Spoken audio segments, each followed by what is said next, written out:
partimos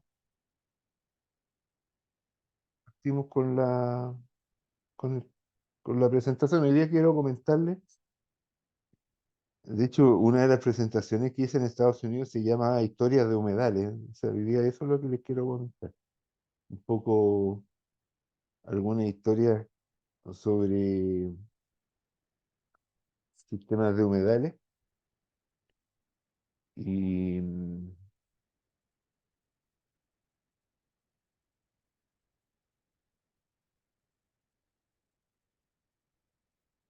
voy a compartir la página, ahí, compartir la pantalla.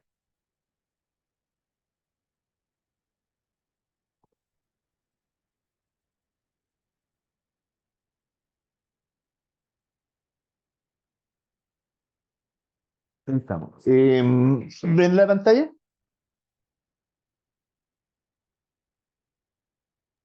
Aló, profe, ¿se Sí, escucha? profe, sí. Sí. dice, profe. Sí. Sí, sí, sí. Vayan, si tienen alguna consulta, algún comentario, vayan interrumpiendo, porque esa es la idea. El tema de los humedales, chiquillos, es un tema. La introducción me voy a saltar la pantalla para poderlo ver.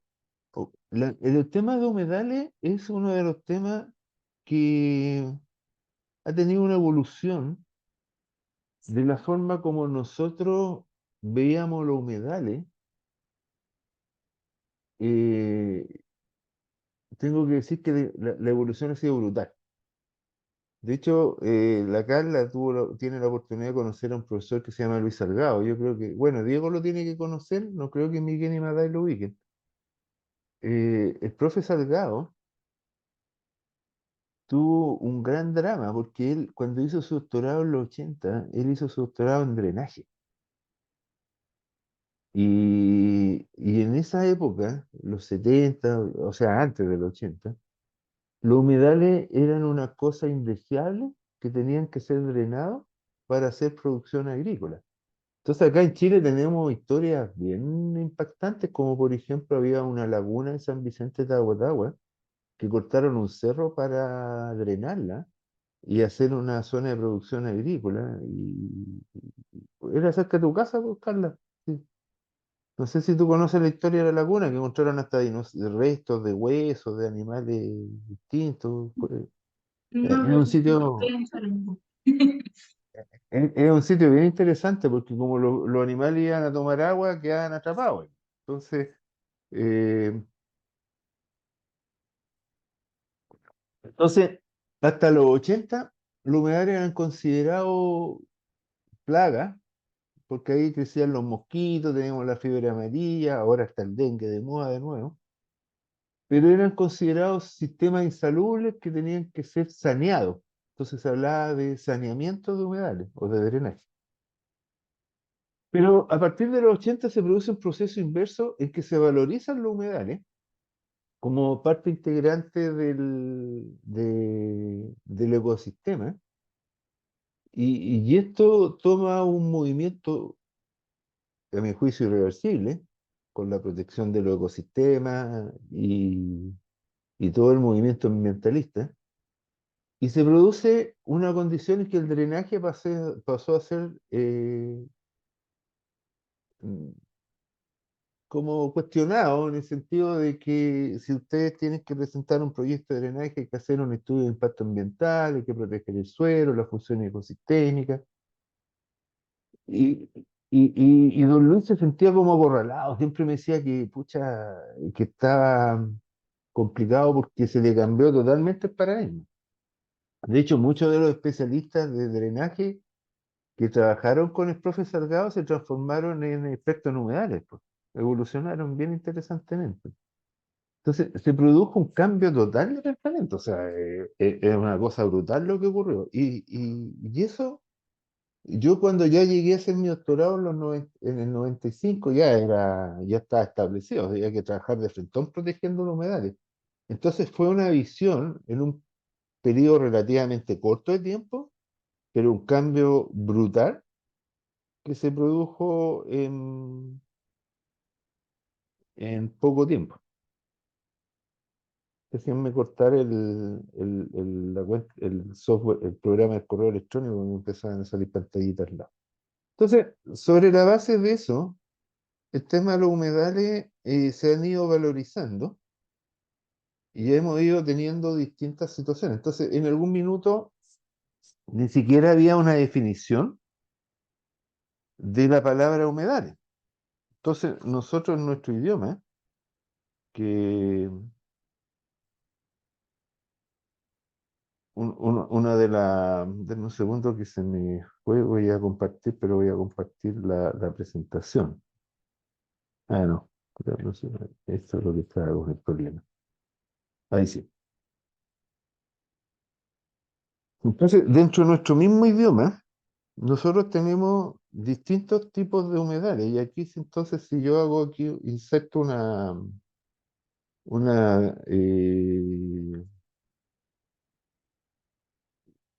un texto, aquí tengo que la palabra genérica son humedales.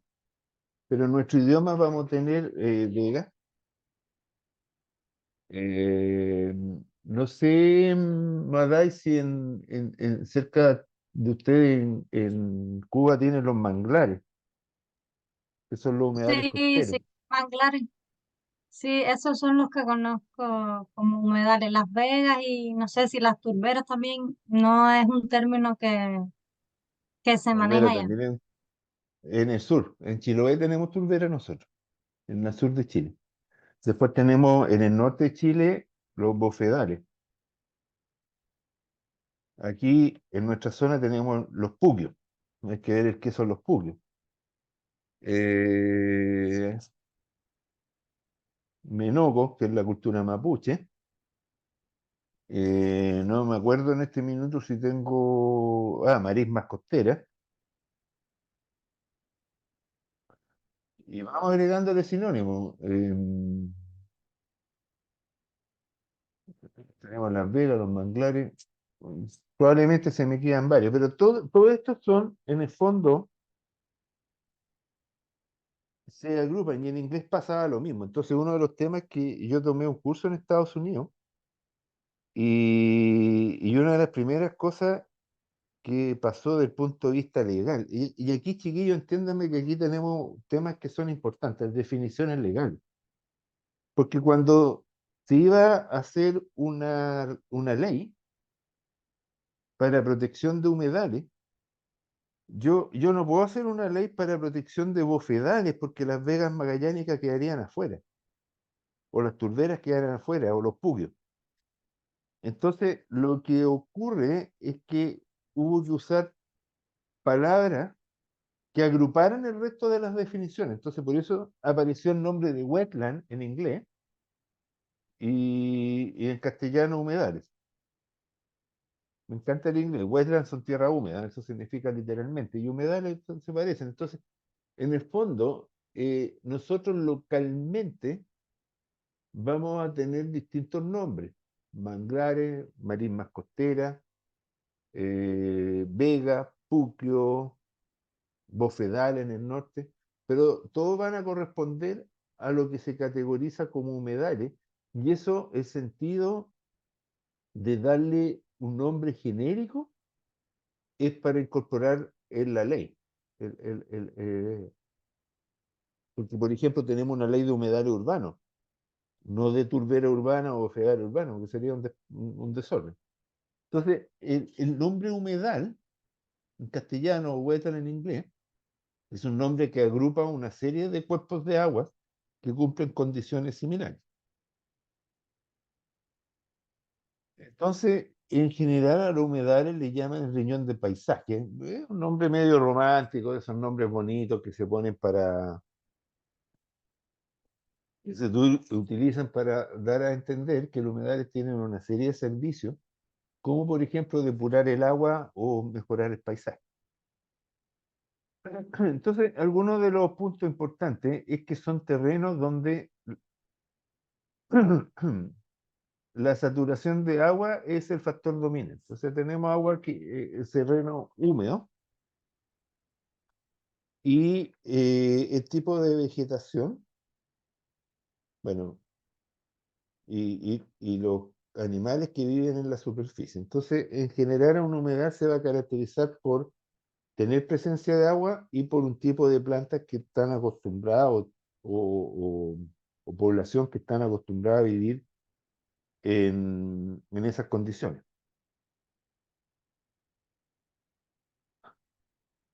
Y bueno, la siguiente definición de ahí es un poco más técnica, la pueden leer, pero básicamente es una zona donde ocurre una interfaz entre agua subterránea, agua superficial. Entonces, ¿se acuerdan cuando yo le hablaba de la continuidad hidrológica? Entonces, tengo distintos sistemas de almacenamiento, eh, el sistema de agua subterránea, los sistemas de hielo, de nieve, los sistemas nidales, y estos se conectan a través de flujo. Entonces, en los puntos donde hay estas conexiones, se generan condiciones de humedad.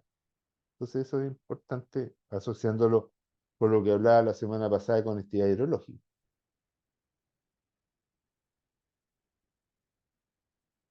Aquí hay algunas condiciones, se distinguen por la presencia de agua, eso ya lo dije, tienen un suelo único. Dentro de las definiciones de humedales, en la parte sur de Chile se llaman los mallines, que es un tipo de humedales y nosotros lo llamamos suelo mallín. También se me había olvidado esa, cuando vi lo del tipo de suelo.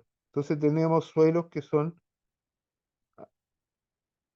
han evolucionado las condiciones de saturación de agua y la vegetación también ha evolucionado. Entonces eso son condiciones que uno va a ir reconociendo. Y ahí está el punto que yo decía, el punto de vista. Porque cuando yo empecé a trabajar, íbamos con don Luis Salgado Terreno, el profe Salgado decía, estos son suelos que tienen problemas de drenaje. Entonces, para él, bajo su punto de vista, de hace mucho tiempo atrás, los humedales eran zonas donde, o los suelos asociados a humedales eran suelos con problemas de drenaje, se fijan, problemas. En cambio, hoy en día decimos, no, estas son zonas de humedales que hay que conservar. Y ese es el cambio que yo digo que fue brutal en pocos años relativamente cultural. Ahora, los humedales no necesariamente están saturados con agua todo el tiempo, porque puede haber una variación de agua dependiendo del tipo de humedal o cómo le llamemos. Pueden ser aguas que están permanentemente saturados o que estén saturados en algún minuto, en algún parte. Bueno, y que pueden variar en tamaño, eso es bastante lógico.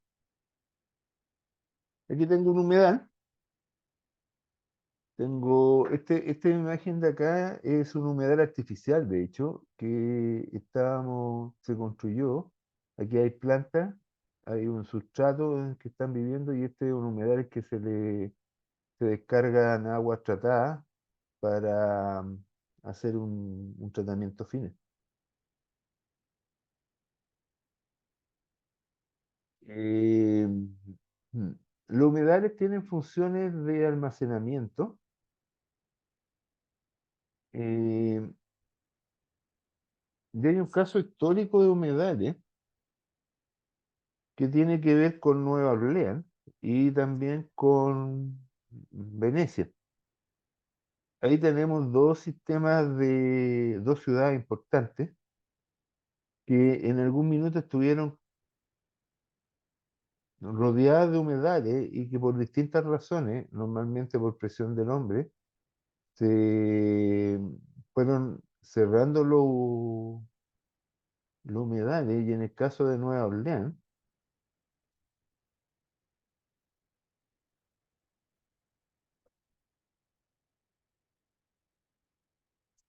en el caso de Nueva Orleans aquí teníamos toda una zona de humedales que protegían la ciudad contra la variación de marea y contra los huracanes. Cuando hubo el huracán Katrina que afectó tanto a Nueva Orleans, una de las cosas que se dice que se produjo un fallo fue que se había eliminado la protección de humedad.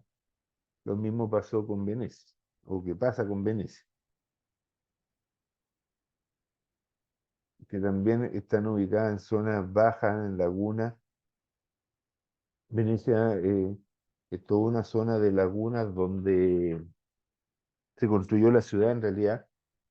Es bien interesante la historia de Venecia porque ahí se fueron a refugiar cuando hubo las invasiones de bárbaros en la caída del Imperio Romano. Entonces, esta es una zona que está entre medio de lagunas, pero principalmente porque era un refugio frente a las invasiones que tuvieron la gente que vivía en Italia durante a la caída del Imperio Romano.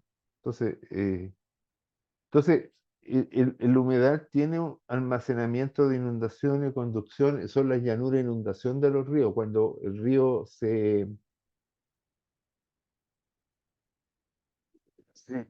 expande y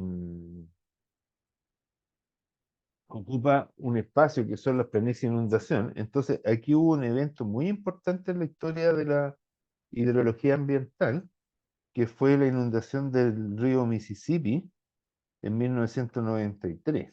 La inundación del Mississippi de 1993 fue quizás uno de los eventos más costosos desde el punto de vista de los daños que tuvo en la parte central de Estados Unidos.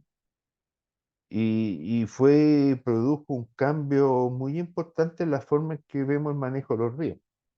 Antiguamente se hablaba de restaurar los ríos encerrándolos en diques para garantizar la navegación. Bueno, esta inundación y otras más que hubieron, en la China también hubo una inundación bastante dramática, ahí nos permitió fijarnos que era prácticamente imposible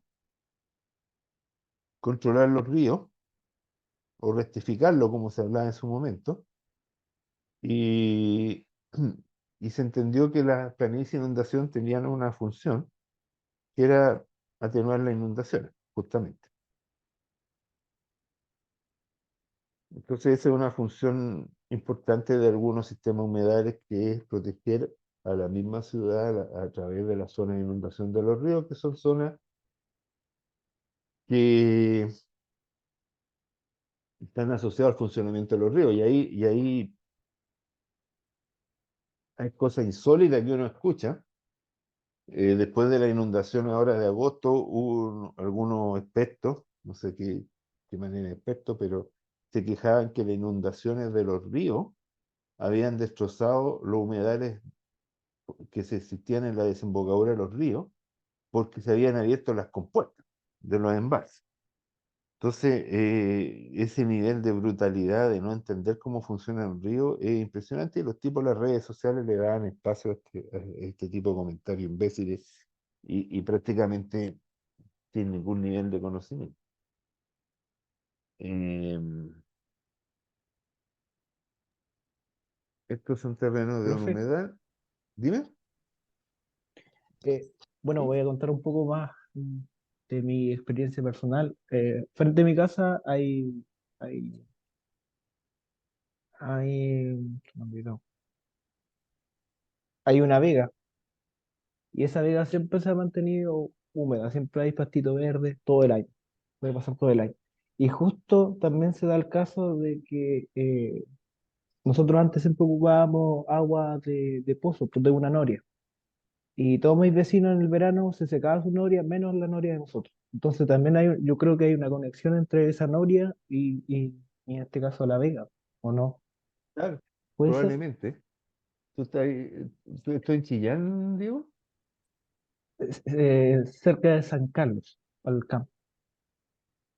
Claro, probablemente hay una conexión y esa vega debe estar conectada con recibir agua subterránea. ¿Esto es San Carlos hacia la costa o San Carlos hacia el interior? Hacia la Hacia, costa, claro, sí, justo la hacia la zona de costa. descarga, la zona que Exacto, recibe y probablemente hay una conexión entre la vega y el pozo porque de San Carlos hacia la costa estamos en la zona donde ya empieza a descargarse el sistema de agua subterránea que viene desde la cordillera de los Andes.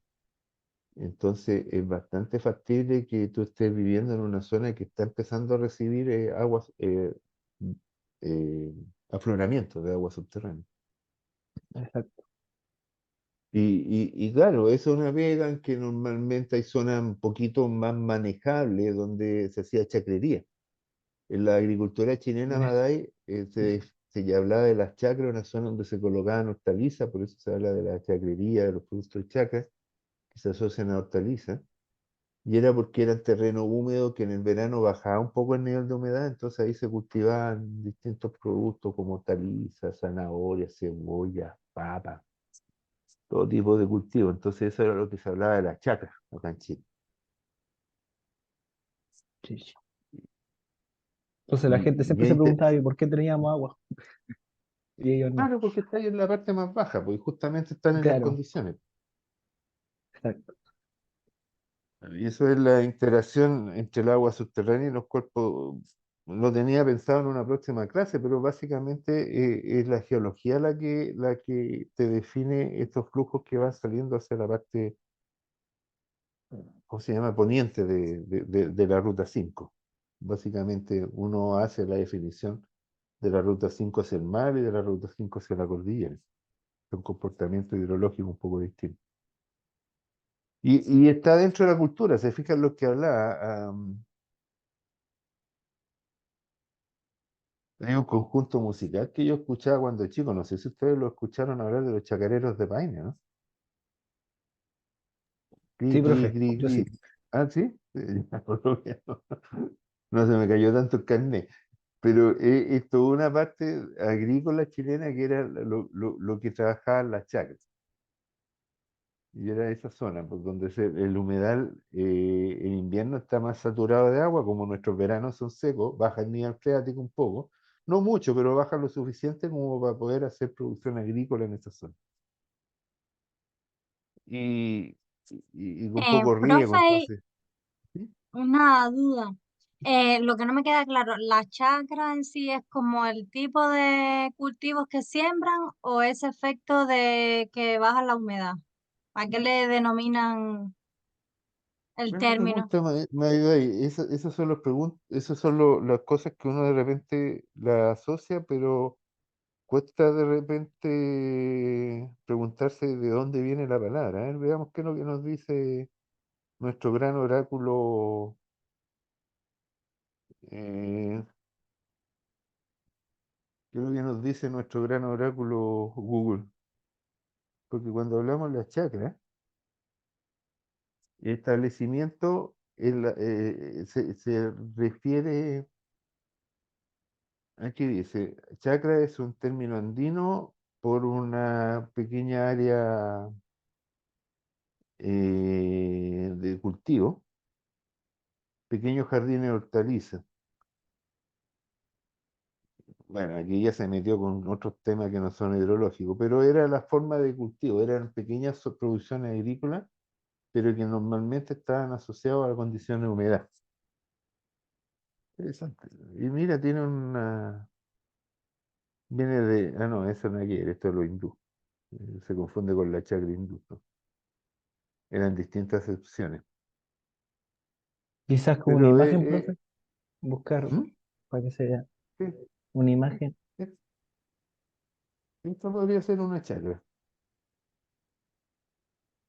en Argentina, pero bueno, con los argentinos tenemos el mismo idioma. Podría ser esto lo que yo asocio más a una chacra, ¿ves? Entonces, es una zona donde se permite la producción de vegetal. Con los argentinos compartimos mucho vocabulario.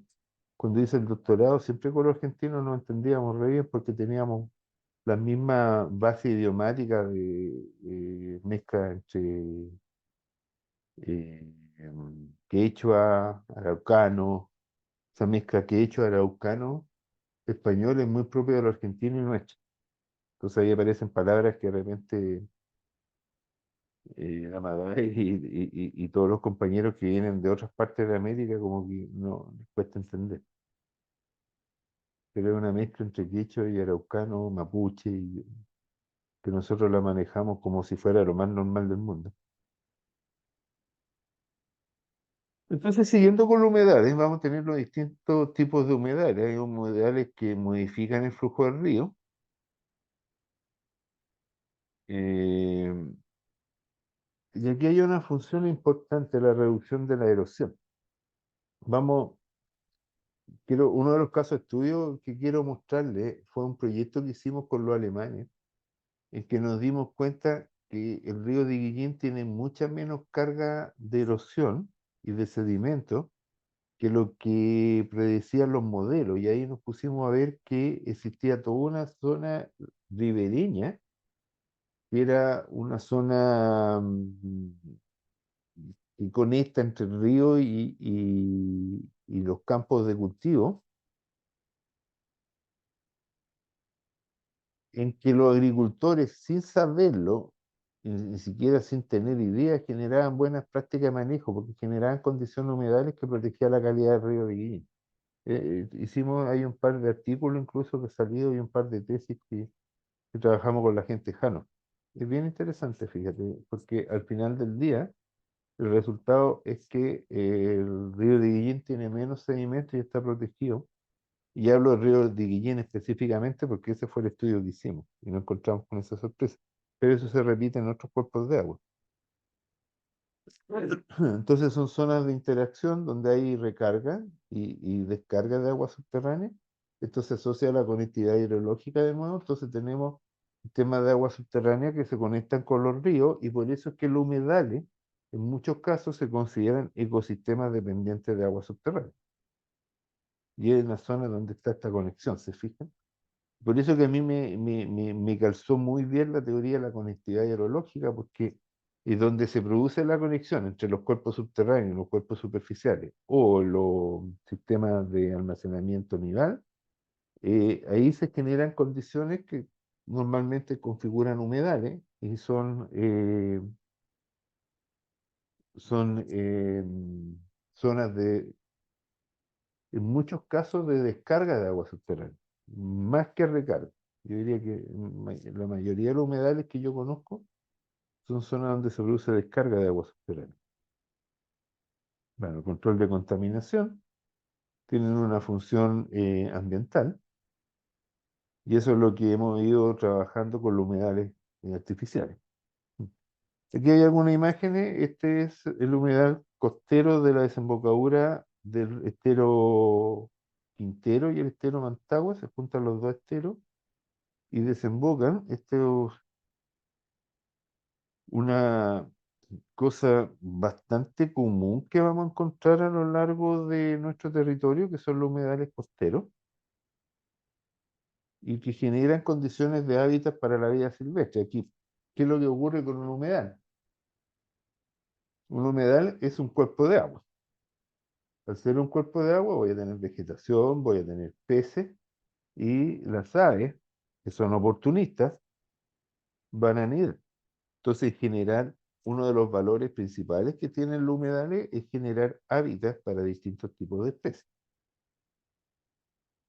Y por supuesto nosotros eso lo aprovechamos para el turismo y para andar en kayak, como por ahí tenía una foto yo en el humedal costero de Taucú, en que estaba paseando en kayak con la Antonia, con mi hija menor. Entonces, en general, los humedales van a ser zonas que nosotros vamos a tener. eh, Esta es mi hija chica que está andando en kayak ahí en el humedal. Entonces, se fijan que es un lugar en que nosotros podemos tener recreación, podemos tener distintos tipos de uso, hay observación de aves, y eso es un beneficio que los humedales le prestan al ser humano, por lo tanto, por eso se llaman, mm, que es parte de los servicios ecosistémicos. Entonces, ¿cómo funcionan humedales? Es una zona donde se produce un balance hídrico. Los balances hídricos va a ser, de alguna forma, un ingreso de agua al humedal, una descarga, y ahí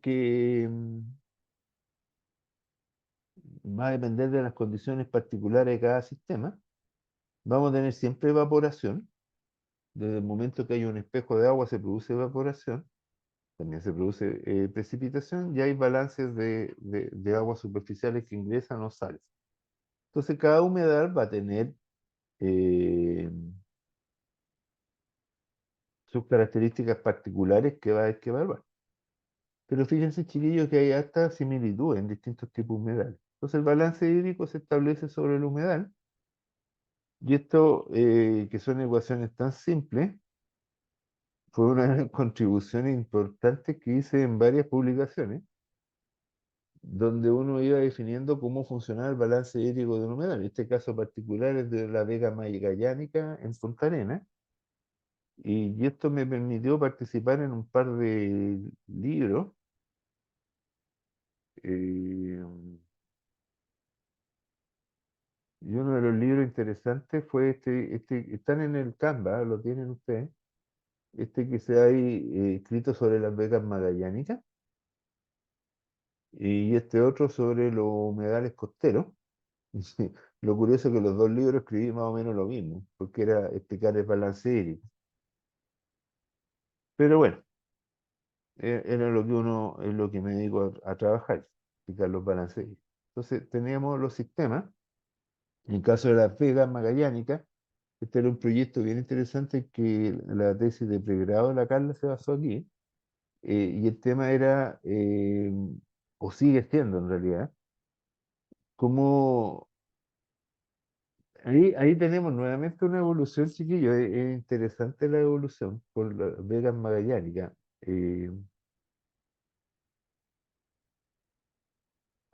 Tenemos un punto de vista inicial que era utilizar estas vegas como una fuente de agua.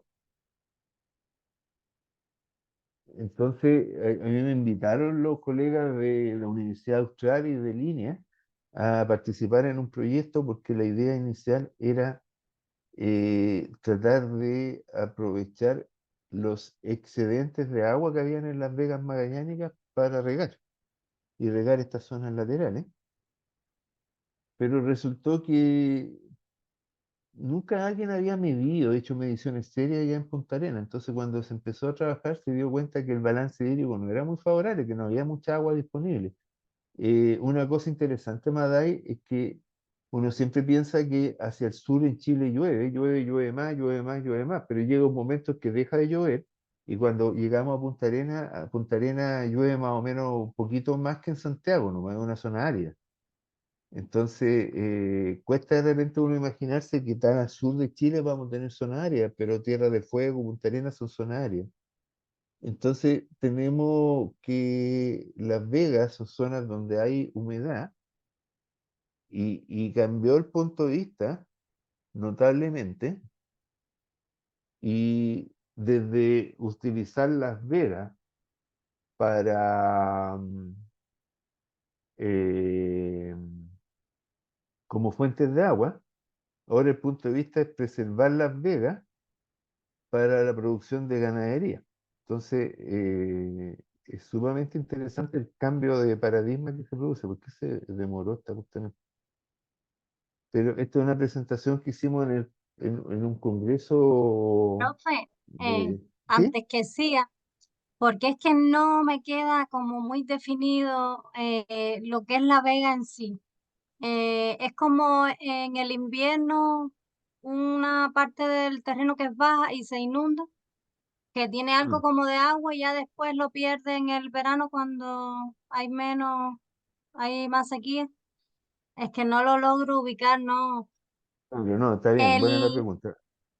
Et- et- Estaba buscando que esta presentación es bien pesada, entonces me cuesta, no sé por qué está tan lento el computador.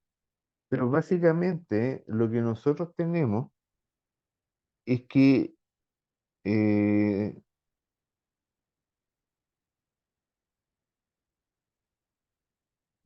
voy a buscar fotos de aquí mejor. En general, una vega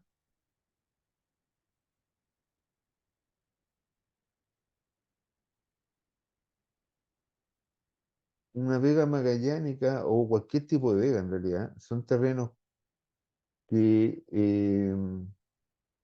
tienen un ciclo de saturación de suelo. El suelo se satura con agua. Normalmente, Maday, en nuestro clima, estamos hablando de que nosotros tenemos mayor precipitación en el invierno. Entonces, aquí voy a mostrarle otro sistema. Estas son una vega altiplánica que se llama el Valle de Aguas Calientes, que está aquí cerca del volcán Chillán. Entonces, aquí tenemos un sistema que durante el invierno está cubierto esto de nieve, a tal punto que aquí tengo al Javier María Ángel metiéndose en una caverna de nieve. Esto es bien encachado porque resulta que aquí hay manantiales de agua caliente, por eso el valle se llama Valle de Aguas Calientes, y se producen estas cavernas de hielo, y yo no me metería ni amarrado, pero bueno, el Javier era más aventurero que yo. Entonces, se generan estas condiciones de vega en que el suelo recibe agua. Por acá tengo unas imágenes del suelo, aquí tengo unas fotos del suelo donde lo pueden ver. Estos son los suelos, son suelos bastante gruesos que tienen una gran cantidad de almacenamiento de agua, entonces se produce mucho almacenamiento y hay vegetación que crece a partir de esos suelos, que es vegetación que está acostumbrada a las condiciones de humedad, de alta humedad. Entonces, el término vega también, no sé si tú conoces los páramos andinos, o nosotros le llamamos zonas donde hay un suelo que eh, tiene capacidad de retención de agua, que tiene una cantidad importante de saturación de agua durante cierta parte del año, en nuestro caso particular durante el verano, perdón, el invierno, y que eso permite que durante el verano crezca vegetación y en forma tradicional esta vegetación se ha utilizado, o sea, estas condiciones se han utilizado para alimentación de animales. Tenía una foto que te iba a mostrar acá. Entonces, aquí la gente ha transportado ganado durante los meses de verano. Aquí tenía un par de estudiantes que estuvieron trabajando en la zona haciendo muestreos de suelo. Aquí están los tipos de suelo. Entonces, básicamente, durante mucho tiempo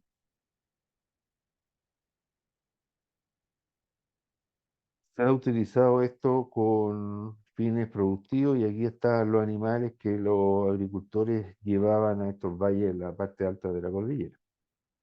Pero esto mismo ocurre aquí, en Chile. Estas fotos de acá, hacia la parte alta, al lado del volcán Chillán.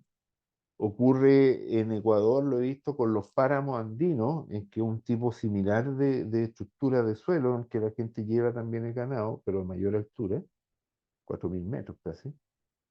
No sé si en Cuba tendrán algo similar, Maday, pero básicamente son estructuras de suelo. Entonces, en Punta Arenas también ocurre lo mismo, pero ahí los suelos son, en la altura es el nivel del mar. Estamos hablando de una zona a nivel del mar donde los suelos tienen una fragilidad importante. Entonces, cuando se genera un manejo inadecuado de estas vegas, que fue en estos casos particulares proyectos de drenaje que hicieron en los 90, se produce un segmento del suelo y se produce la presencia de estas grietas que son realmente impactantes. Esta foto de acá a mí me gusta mucho, no la tomé yo, pero aquí podemos ver el nivel de peligro que tienen estas grietas, porque recuerden que esto es para producción ganadera. Entonces, bueno, este personaje se puede salir de la grieta, pero igual que el perro, lo van a cuidar, pero si yo pongo 10.000 ovejas ahí, voy a tener muchos animales muertos. Entonces, en el caso de la mirada que yo le decía, cómo hemos ido cambiando, del punto de vista del funcionamiento de los humedales, desde el utilizarlo como fuente de agua, que era el proyecto original del año 2017, 2016, al objeto de preservación que tiene ahora. Es una evolución en menos de 5 o 6 años que pasó allá en Punta Arenas, pero que refleja un poco cómo hemos ido cambiando nuestra mirada en torno a la protección de los ecosistemas, al reconocimiento de los servicios ecosistémicos, ¿se fijan? Y esa es un poco la idea de esta asignatura. Entonces, en general, vamos a tener que una zona de vega va a tener este modelo conceptual de Punta Arenas, de nuevo. Vamos a tener los suelos, una relación con los sistemas de agua subterránea, como lo que decía el Diego, puede que haya una vega que sea una zona de recarga o que se deba a la descarga de agua subterránea. Eso hay un efecto local que va a ser particular de cada sistema. Entonces, a lo largo de Chile, vamos a tener que nosotros vivimos desde más o menos Arica hasta Cabo de Horno, vamos a tener distintos comportamientos de humedales. Y un primer punto importante es que hay una influencia cultural de lo que se llama, no quiero usar la palabra inca, porque la cultura es anterior a los incas. Hay todo lo cultura andina, llamándolo así,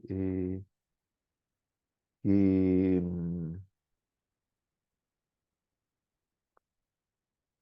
se produce y que para nosotros es bastante fuerte la influencia, y es una de las cosas que ya, no puedo pinchar. Esto es lo malo de no tener una pizarra aquí, ¿eh? Ahí sí.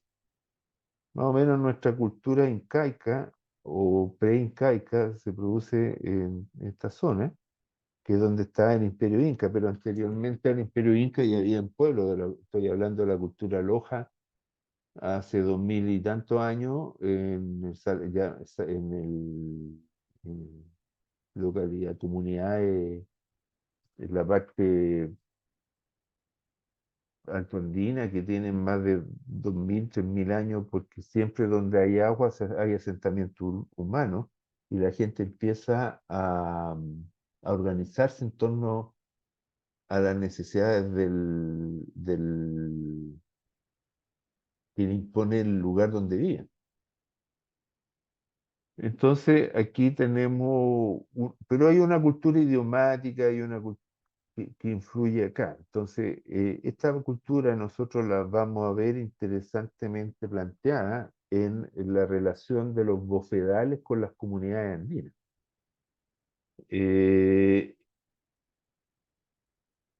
Hay usos, costumbres y prácticas que son comunes a lo largo de la cordillera de los Andes, yo diría, todo este eje que viene, y que se refiere a la cosmovisión,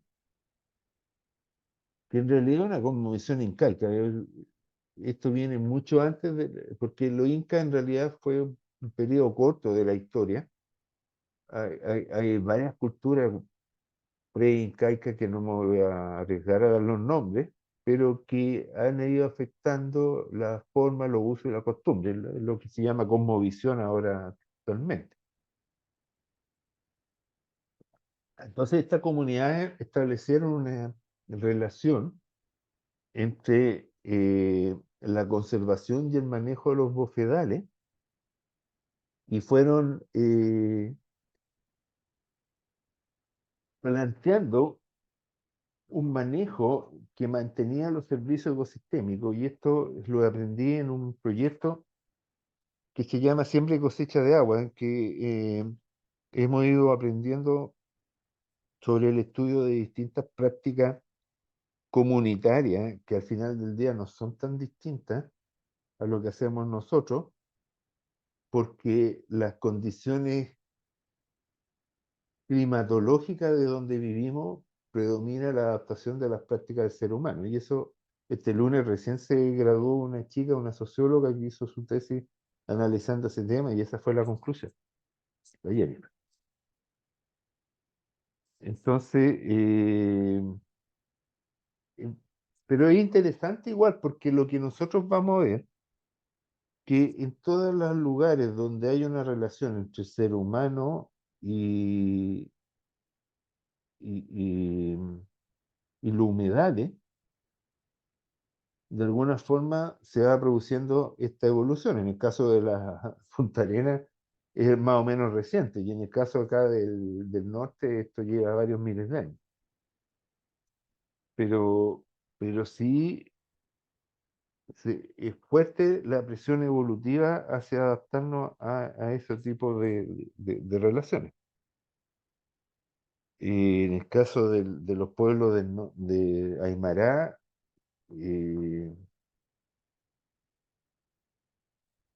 esto es bastante interesante y se ha valorizado bastante. Esta es una agrupación la presentación no es mía, esto es una presentación que hizo gente que trabaja con ellos, pero se ha visto bien cómo, voy a dar la imagen, cómo hay estas prácticas de conservación de toda una estructura que son la mura, las cochas, y una serie de estructuras que se mantienen gracias al trabajo comunitario y que permiten mantener los sistemas de cultivo de la agricultura del desierto. Siguiendo en el desierto, pero ya saliendo de donde están las comunidades, llegamos a otro tipo de humedales que son distintos. La principal diferencia es que aquí ya no alcanzan a desarrollarse las comunidades porque esta es una zona demasiado salina. En cambio, aquí estamos hablando de una mayor altura, estamos hablando humedales alto andino.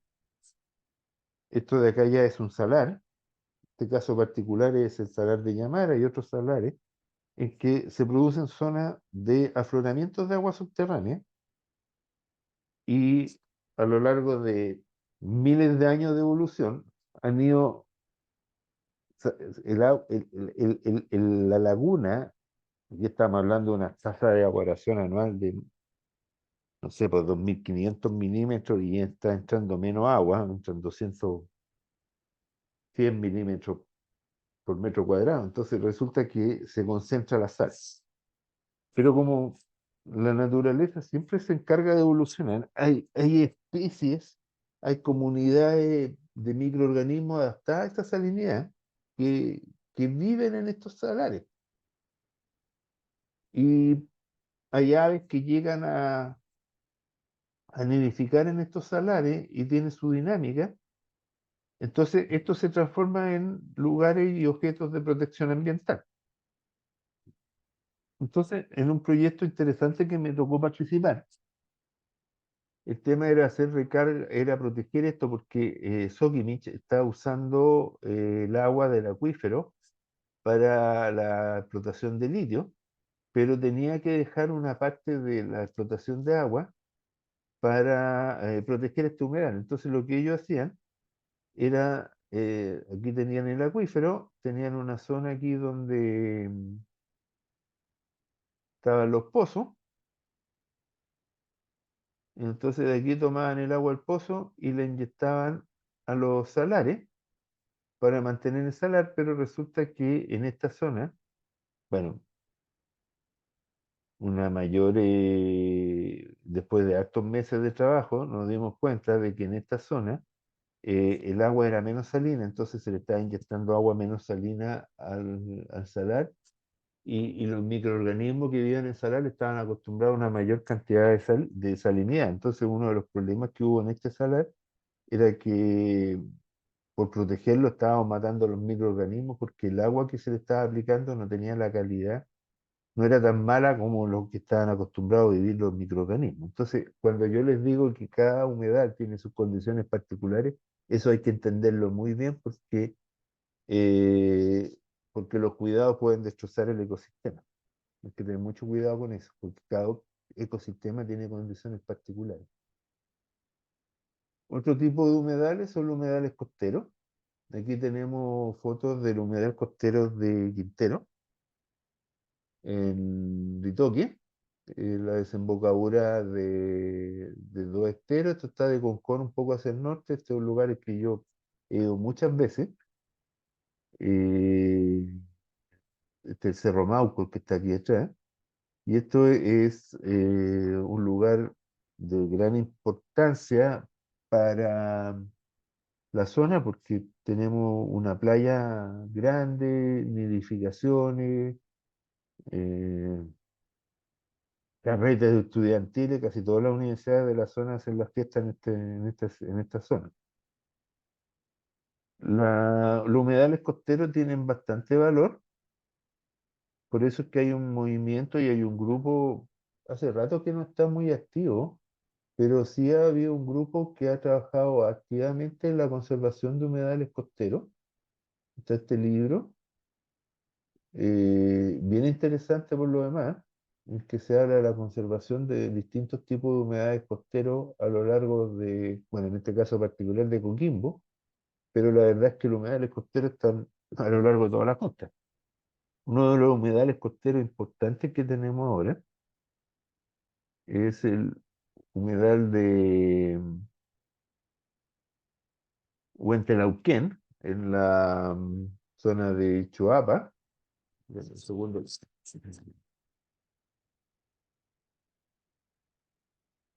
Esta es una artista de la Denise Dualde, que trabajó en el humedal costero Huentelauquén, que está ubicado en la cuarta región. Y esto es interesante porque hay una minera que estableció una fundación para la protección de este humedal costero. Y cuando uno viaja a La Serena en vehículo, al lado de la carretera hay todo un parque y un lugar bien interesante para ir a ver eh, la flora y fauna que uno puede ver en este lugar. Entonces los humedales costeros, que también pueden ser afectados, pero son lugares de nidificación de aves y de presencia de distintos tipos de especies.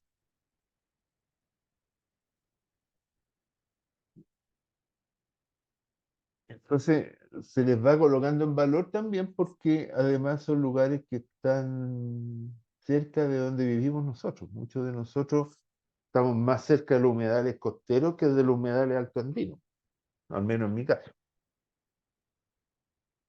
Y a propósito de humedales altoandinos, bueno, tenemos los valles que yo les hablaba, las veranadas, que es otro tipo de humedal, asociado a condiciones de suelos que se recargan de humedad por el derretimiento de la nieve y que después en el verano crece la vegetación y se utilizaba tradicionalmente para la producción de ganadería.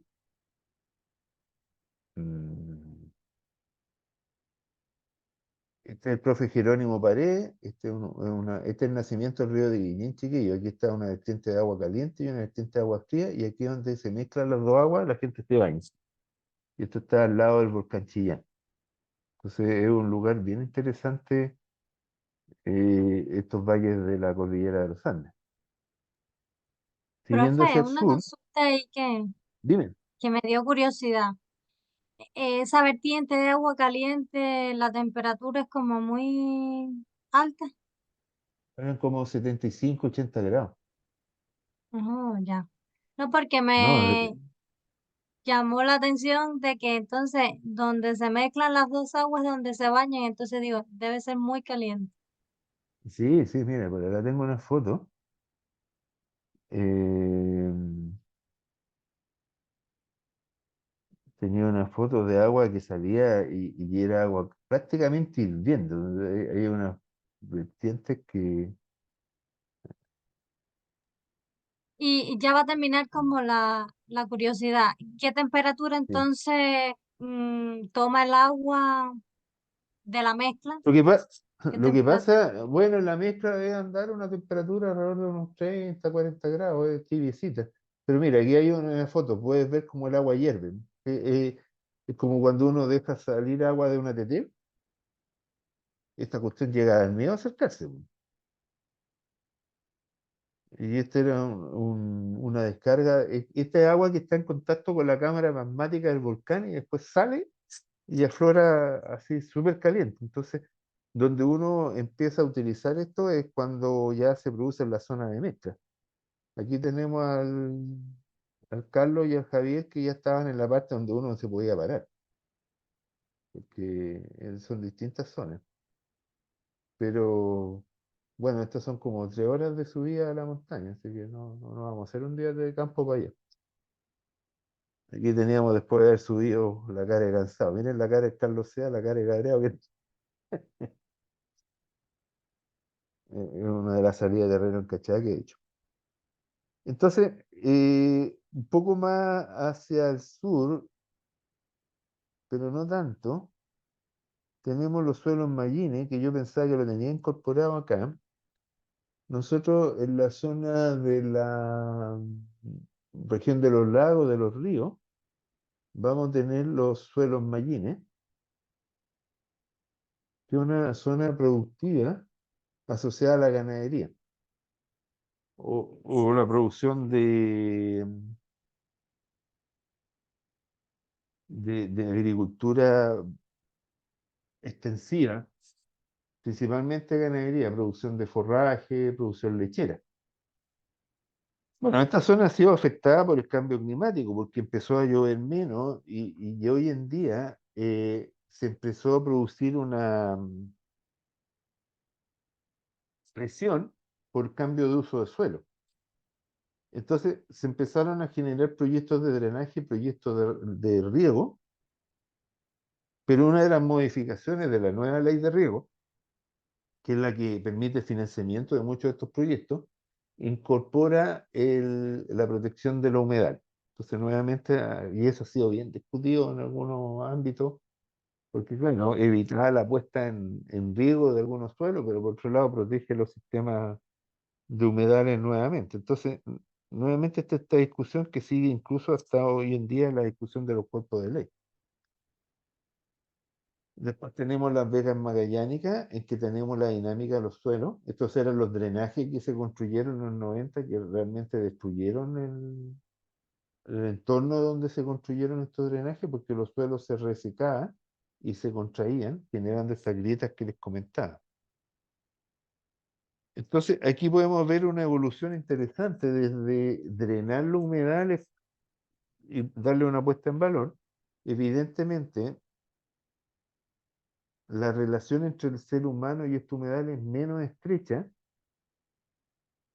que en esta zona del Alto Andino del norte de Chile, y la razón es clara, es simple. En la zona del Alto Andina del norte de Chile, sur del Perú, son zonas extremadamente áridas, donde la vida se desarrolla en torno a una fuente de agua, que puede ser un puquio, un bofedal, una vertiente. Si yo no tengo esa fuente de agua, sencillamente no hay vida. Entonces, desde que se establece el ser humano hace varios miles de años en esa zona, ha aprendido a convivir con la fuente de agua, entonces tenemos una mayor nivel de relación entre el ser humano y la fuente de agua. En cambio, cuando nos vamos a la zona central de Chile, la relación no es tan vital, no es tan importante para nuestra sobrevivencia esa relación con la fuente de agua, por lo tanto, en la zona centro de Chile tenemos un uso que son la ganadería, los humedales costeros, que son bonitos porque vamos a ir a ver los pajaritos, pero no es una cosa de sobrevivencia como en el norte de Chile. ¿Se fijan la relación? Entonces, y llegamos a las vegas magallánicas que recién se están poniendo en valor porque recién están aprendiendo que el deterioro de los suelos le implica un deterioro de la capacidad productiva. Entonces, ahí podemos ir viendo ese cambio. Ahora, como nosotros vamos aprendiendo de las funciones de los sistemas, los humedales también han sido usados como sistema de tratamiento para mejorar la calidad y para combatir principalmente la contaminación difusa. Entonces, se están usando los humedales construidos, perdón, para procesos de tratamiento. Y aquí lo que hacemos es aprovechar la misma naturaleza. Aquí estamos cosechando las plantas para generar humedales e ir construyendo humedales artificiales que nos permitan hacer tratamientos como si soluciones basadas en la naturaleza. Entonces, básicamente lo que hacemos es copiar lo que está ocurriendo en la naturaleza. Y, y es interesante porque al final del día podemos ir a cosas más sofisticadas como los jardines depuradores que hace la Gladys Vidal. Aquí. Entonces,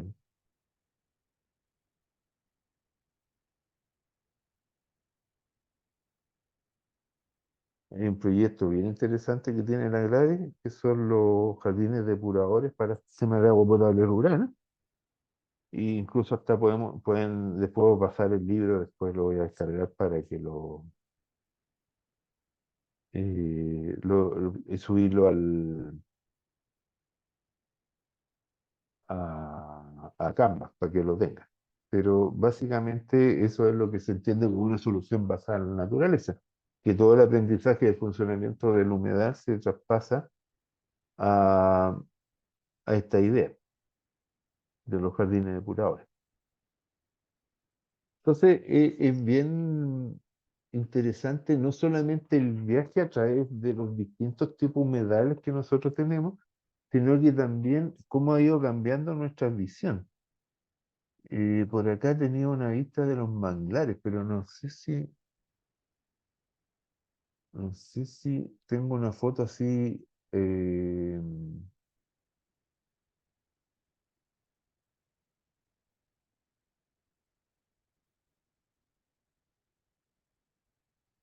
Mira, se me ha olvidado otro término que son los ñari, que son los mallines y los llanis, que son tipos de suelo. Ñari, y aquí se está haciendo drenaje. Se fijan, antiguamente en los 90 cuando yo empecé a trabajar, se hablaba de drenar los suelos ñari, pero son sistemas productivos que también generan estos tipos de vegetación.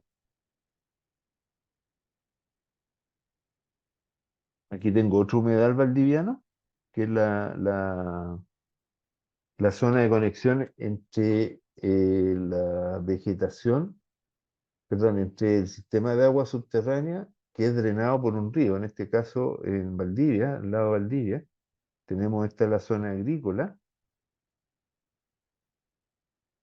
Bueno, yo estaba más preocupado de la humedad, no son muy buenas las fotos de la zona agrícola, pero en la zona de conexión con el río ya se produce este Jaime Cueva, con quien estuve trabajando este proyecto, y se produce esta zona que es una zona de inundación de un río, donde está la presencia de humedales, ¿se fijan? Tenemos todos estos humedales con el que fuimos participando, o sea, con el que estuvimos estudiando la relación que al final el humedal recibía la descarga del sistema de agua subterránea de la zona.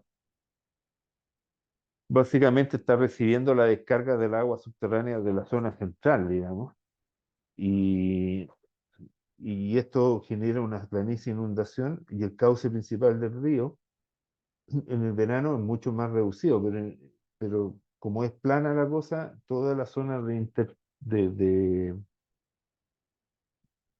que se conecta entre el sistema de agua subterránea y el río se produce esta humedad. Entonces aquí teníamos entonces desde el punto de vista gráfico, eh,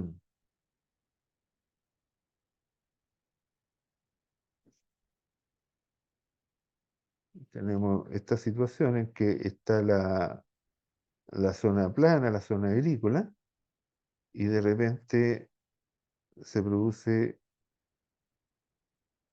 la descarga. Y aquí teníamos una condición parecida como esta. Entonces el agua subterránea vienen de esta forma, escurriendo.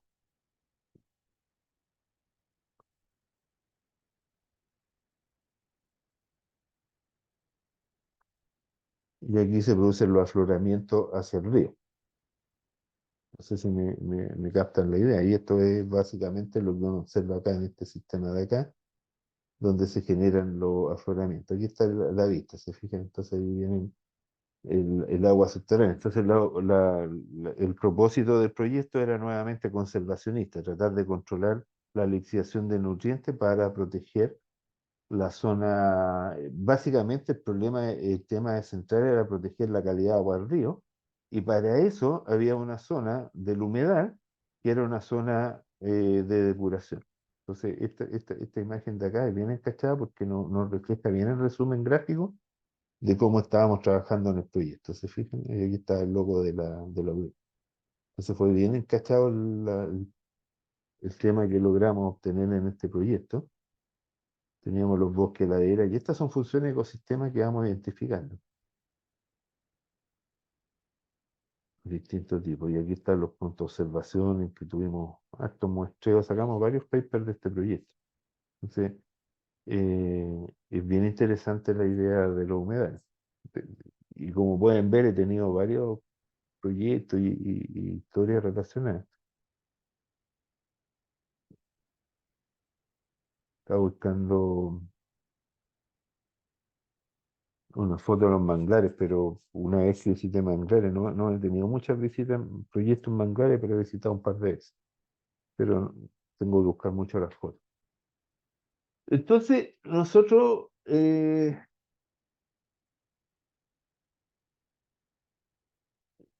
ser humano de repente se ubica en una ciudad, en un lugar donde hay afloramientos de agua subterránea y se producen condiciones interesantes, y eso son Las Vegas.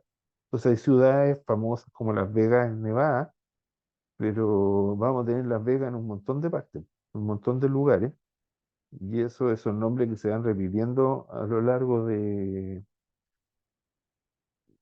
toda nuestra zona de herencia española.